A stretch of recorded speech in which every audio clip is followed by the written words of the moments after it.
that you think you're riding the price higher, but actually they could just as easily decide to eliminate all those trades overnight. They now have to keep printing or we crash. We've got this ticking time bomb. Talking gold with the one and only Andrew Maguire. Welcome to Live from the Vault.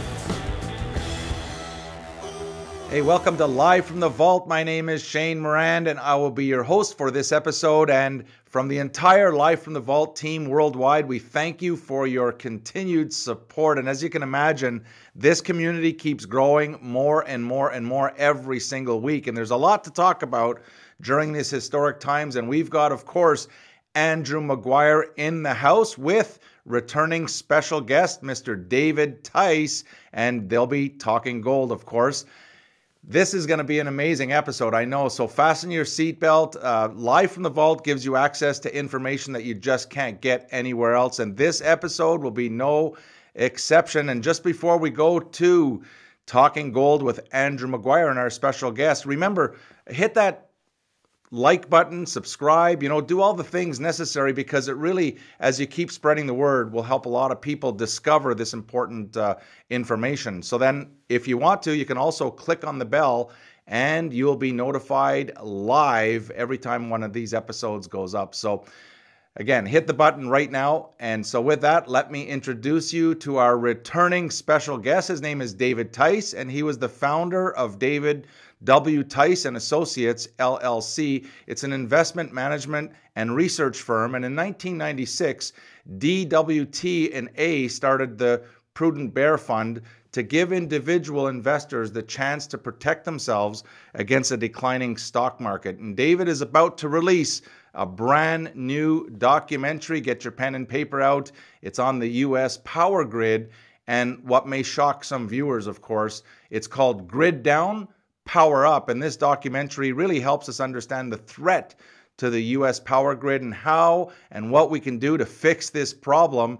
And so we'll leave a link right down there below. It's called Grid Down, Power Up. So let's head over to the UK with Talking Gold, the one and only Andrew Maguire and Peter Tice. Over to you. Hi, David. It's so nice to have you back again. Really feel privileged that you've come to grace us with your presence today. And I think just to remind people a little bit of a background on David, and really, to me, I mean, there's many things that set David apart from the crowd, but one of them is his ability to identify short sales of overvalued stocks and indices, but then he's offset these very cleverly by being long mining companies and gold for so many years to achieve his negatively correlated investment return profile. And we're talking about trillions under management over the years. And I really don't know anyone, to be honest, who has that depth of experience and very contrarian too, very much of a contrarian. When I remember watching him many years ago, even as we went into the noughties and how the markets were blowing up, and he predicted so much of what was going to happen. So I think it's nice to have him here. We've got geopolitics blowing up. We've got an awful lot of stuff going on. But silver has been a very strong gold advocate, physical gold advocate, so many years. So with that said, welcome, David. It's an absolute honor that you're with us today.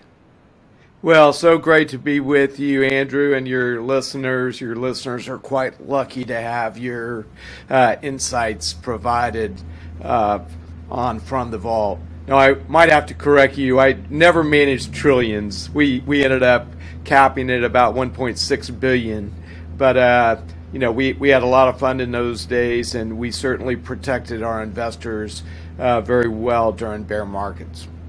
Yeah, I think that one of the things that popped up in my mind, and I thought, I don't know, this is something I've got to ask David about, because it was confusing the hell out of me yesterday, and so this is why it's important to have you here. The Treasury yield curve inversion had my attention yesterday, and we were talking about the 3s and the 10s, the 5s and the 10s, the 7s and the 10s, all below zero. What are we supposed to do here? What's going on? Well, this is certainly an unusual market, Andrew, and when you have negative real rates to a tune of 600 basis points, and you still have a reasonably strong dollar, and you have the price of gold go from 2040 back down, 120 bucks after record short positions by bullion banks. I mean, we've never seen anything like this. I mean, obviously, I know that you're obviously gold miners, etc. But how are you looking at that? So miners is something I don't actually deal an awful lot with. How are you kind of looking at? You see a stock market that's now I see the S&Ps yesterday somehow managed to get above the 200-day moving average, into a Fed that looks extremely wrong-footed here. How does that figure into how you value your miners? Well, our miners are selling at incredibly cheap levels. And you mentioned my utilization of miners when I ran the Prudent Bear Fund, and they allowed me to offset, losses in some short positions. So I've always been a big believer in the miners, because if you believe in gold and silver, the miners are just a derivative play on those. And if the gold price goes up, then the miner price is going to go up a lot more. And therefore, there have been periods when gold and silver prices did well. The miners were up between 600% and 1,500%, and both in the 30s, the 70s, and the 00s. And we think we're at a period where that's going to start. Even with flat gold prices, we're managing funds of miners, and our portfolio is selling at under 10 times 2022 earnings, and we have an organic growth rate of about 22%, and that's even without the gold price going up. So these companies are incredibly well priced, and we know there's going to be growth. We know the ownership, from individuals in the United States is now at 0.3%, where the 3-decade average is 1.5%. So as more individuals start to own gold and the miners, these prices are going to go up a lot. Yeah, so David, just picking up on your comment here about the counterintuitive action that was seen as gold should have naturally risen above 2000 into these. I mean, we're talking about a geopolitical situation that's starving commodities from the market. It's starving gold. It's starving silver. We're seeing Russia using gold as a means of escaping or a means of transiting through some of these sanctions. And I did something just a little while ago about this on World War III is being played out in the gold market. And of course, World War III is not going to be fought with physical weapons. It of course has to happen. And the only one area where you can see now countries are looking at what happened, freezing the assets of a central bank, cutting them off SWIFT. This has the attention of every central bank out there. And as far as the gold market, you've just talked about this counterintuitive action, which it certainly is, given the fact that we see from a wholesale market perspective, incredibly tight supply. In fact, with Kazakhstan recently, just this on Friday, or I think it was late last week, cutting off, withholding 500 tons of physical gold from the marketplace. Now, that's not at the margin. I mean, this is even at the margin. The paper to physical gold equation is pretty dicey. I mean, you only have to cut off a little bit of physical supply for this inverted pyramid to start to collapse. But 500 tons, what they're doing is what every other central bank is doing, is thinking, hey, we better repatriate, we better take control. Look what happened. It could happen to anybody. And China is doing the same thing. So it's really interesting that you mentioned that. And are you seeing anything from your side of the pitch? Well, I'm not watching the gold market quite as closely as I used to, because I'm working on a documentary right now. And certainly you are the guy that follows, every squiggle in the gold market. I'm following the miners, and the miners are,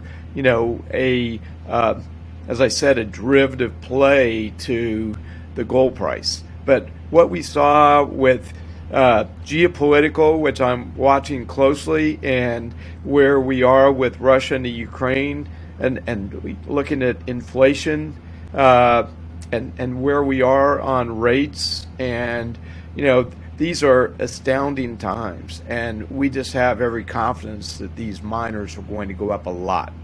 And we frankly have been a big fan of physical gold and physical silver versus paper gold and paper silver, and we saw this decline that happened recently was all in the paper market. So that's what's going on. The paper market has been driving the price down, but that's not going to last forever.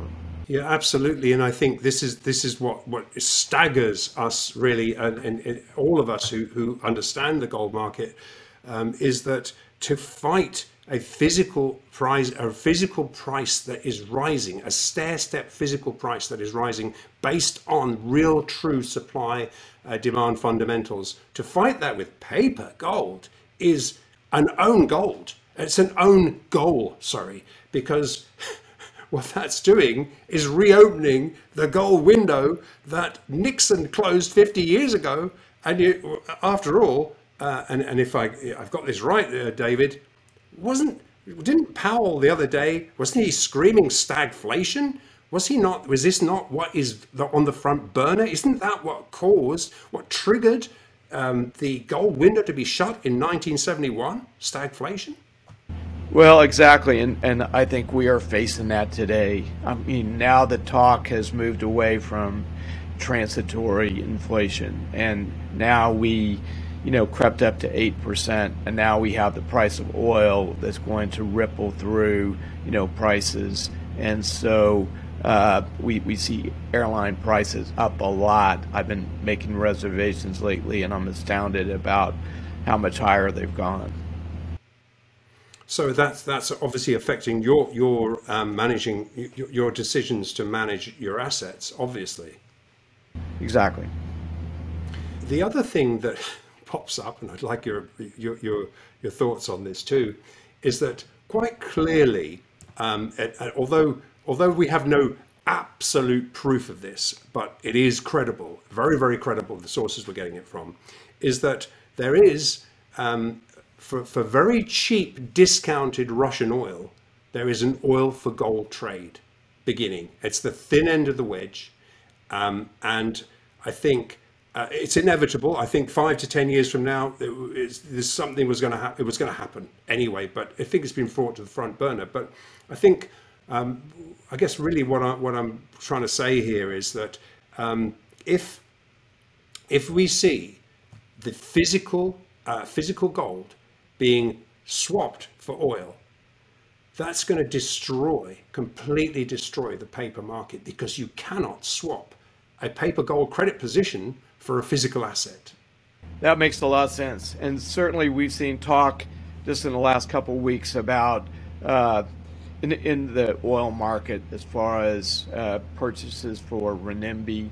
The Saudis have somewhat, given Americans a cold shoulder lately. It looks like they're sidling up closer and closer to the Chinese. We know the Chinese and the Russians cannot stand our status as world's reserve currency status, and are essentially taking positions to move the global economy away from that. This is an extraordinary time, and here we're in a time where we have these negative real rates. I mean, how can that attract people to the US dollar being the world's reserve currency? And then also, it's been our aircraft carriers and our defense position that's made global nations to be okay with the US dollar, but certainly we're not defending the Ukraine that well at this point. And therefore, a lot of our allies have got to be worried about our positioning, on the military front. Yeah, and I think what's also interesting is we're talking about the really the dissolution of the petrodollar ultimately down the road, and I think we're looking at really China's enveloping horn is currently exploiting a very weak flank that the US exposed when they retreated from Afghanistan. I mean, good God, David, was it not a major component for the petrodollar to have that Saudi would enjoy the protection of the US military? And then when the US retreated, I mean, ran with their tail, with their legs from Afghanistan, and then really we're looking at an increasingly woke US military. I think both Russia and China, are they not better suited to fulfill the role of protecting the Middle East? You can certainly make that case, and we certainly have a very woke military today, and certainly Joe Biden is not engendering confidence as far as for the petrodollar defense, and that plays a huge role in this. Yeah, and I think that's right. So essentially, I mean, and then I know you're a big advocate of silver too. I know that silver is, I know you very well, and I know that silver is one of your very big in sort of you follow silver very, very closely, and I think you have a good investment into silver. Do you have some silver miners as well? Yes, we do own some silver miners. I mean, they are fewer to come by, unfortunately, but we like First Majestic, we like Pan American Silver, we like the old Silver Standard. You know, those companies are all companies that we love, and we feel like the gold silver ratio is going to return to, you know, more like the 20 range, which is going to cause silver to skyrocket dramatically. And we think there's a huge chance of a physical silver squeeze in the silver market. And I must say, I totally agree with you. And sort of the more we look into this counterintuitive action, it boggles the mind. This is why I believe it's a psyops operation. It really is it really is. If you think about the bets that have been made against silver, the heavy bets that were made against silver, in a period that were probably a year ago or more. I mean, most of the option structure, a lot of these bets were made a year ago, so ago. For 1 second, did they imagine that we would see a commodity crisis like this? And silver, being one of the most undervalued commodities on the planet Earth, as you say, you've just referred to a ratio. We were 80-1 the other day. I mean, this is ludicrous. So I think that kind of leads me to the analogy here of, hey, look at what happened in the nickel market, where we see a 250% price rise in 24 hours. This was an over-the-counter market position, paper position, that went awry. And we now have enough geopolitical drivers here that suggest all commodities are going to be severely undervalued at current prices. And what's your thoughts on silver into that squeeze? Oh, I think silver is the most attractive asset out there, and the fact that we went from 29,000 a ton for nickel to over $100,000 in 24 hours is astounding. And this type of thing can happen in squeezes, and where we have this paradox between physical and paper markets. And so investors should not be surprised if something like this happens. Yeah, and I think people we people that I come across, and we see these pictures of people being offered, here's a candy bar and here's an ounce of silver. You know, people take the candy bar. I mean, it's like, you know, this is a psychological. This is the result of a psyops operation where really, because it's been capped for so long, a lot of funds look at silver and go, well, you know, there's no mileage in it. You know, it's going to stay in a range. You know, maybe I'll short against it because it's going to stay in a range. Now, you're the absolute experts on how you would value a short long position. And Do you think that's a wise call, being short silver right now? Oh, those people are going to get burned, Andrew. You and I both know it, and so it's going to be a time where they will rue the day that they took short positions in silver. Yeah, and while we see an insidious relationship with the nickel trade, with let's face it, I mean, I know people who traded that on the long side, and there's obviously a lot of lawsuits now, et cetera, et cetera. But hey, if you legitimately traded that and you rode that short squeeze higher, and then you suddenly get told that you cannot capitalize on that, and they've just unwound all your trades, I think that's the message I'm trying to convey to people who have paper silver. Watch out, because you think you're riding the price higher, but actually they could just as easily decide to eliminate all those trades overnight. And certainly you know that market better than anybody in the world, Andrew. And again, your listeners are very blessed having your wisdom conveyed to them. Yeah, and I think if anyone needs to, I mean, this is all the clues are there. And we're talking about silver here because we love silver, and it is, and the Wall Street silver guys, are close to our hearts. I mean, these guys are drawing a lot of attention, and I think what happened was interesting, because what they did was illustrate in February 2021. When we suddenly saw a lot of money flowing into SLV, because people hadn't wised up yet to the SLV is, to me, a rigged game. But anyway, that's just my opinion. But essentially, when BlackRock came out and said, and hang on, this 1 point something billion of ounces no, we cannot go out to the market and buy it. Well, why not, is my question. Why not? Because if somebody has purchased shares in this trust, and there's a billion odd ounces that needs to be secured, how can you make a statement to say it's not available, when actually in any market, there's always a market price?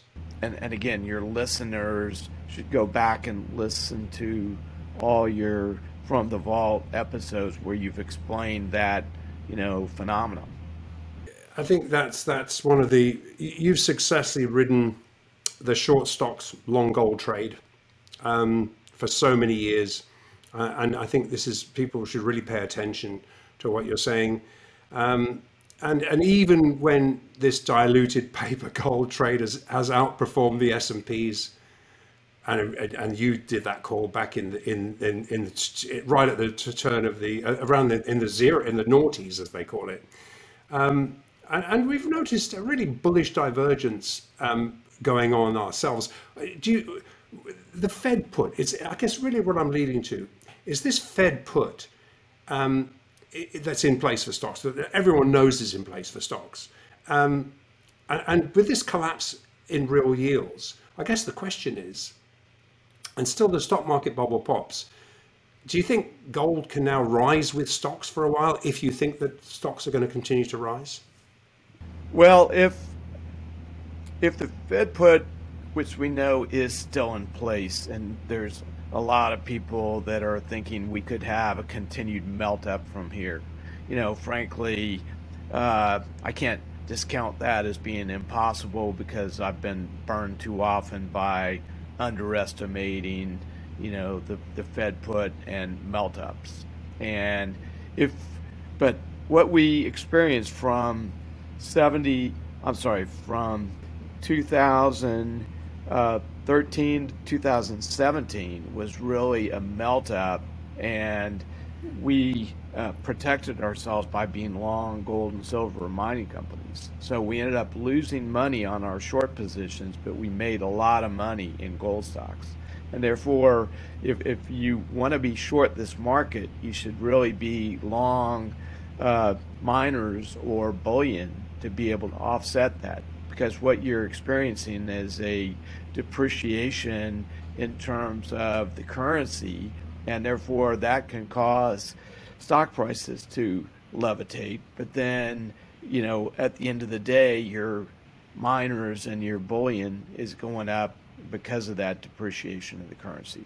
Yeah, that's really interesting, and I think that people should listen, because this is, I mean, this market's really confused. The more intelligent you are, the more confusing this market is, and I think people just follow along, and I think at this point here, what amazes me is that really it's become the point now where people just chase momentum, one direction or the other. There's no logical sense to it. I think what sets you apart is that many money managers really all they care about is performing well against each other, and therefore don't entertain gold as part of that trade. I mean, if you all get it wrong, no one gets fired. The one person that bought gold, unless he wins, gets fired. And it's interesting that and to have you here is a real privilege to see the other side of that picture that people don't get to see. And I know, David, I know you've been so generous here, because I know you're on the road, you're in a hotel, you've got to check out. You've spared us some time here, which I so appreciate. I would really like you at another point, if we could spare some time and circle back, and maybe in a month or so, we see what's happening here, what's happened, and this commodity market is a real focus for us here, silver, gold, and really see the revaluation of gold inevitable now. It's inevitable, and I think the US has scored an own goal against themselves. Well, it's such an honor to spend time with you, Andrew, and you and I are personal friends. I'm glad to come on anytime with you. David, how can people find you? Actually, I'm working on a documentary right now, and this is called Grid Down, Power Up, and this is about the vulnerability of the power grid, the American power grid, and actually all our civilian infrastructure. And with what we've seen with Russia and Ukraine today, and threats that Vladimir Putin has put out there, and this is truly a threat that could kill, tens of millions of Americans if our power grid goes down. So our website is griddownpowerup.com. I'd love people to visit, and they can find me there. When is this documentary going to be ready, do you think, David? This documentary is going to be launched July 15th at Freedom Fest in Las Vegas. Fantastic. Okay, so this is a live event and in Vegas. Yes. And it'll be available on... Yes, it's going to be available on our website at griddownpowerup.com. And we're very excited about actually starting a movement. We're moving this movie into a movement because American citizens need to stand up and say, we're not going to take this anymore, that our power grid needs to be protected. Essentially, our legislators and regulators have talked around this subject for more than 4 decades, and very little has been done. And frankly, we are at great risk.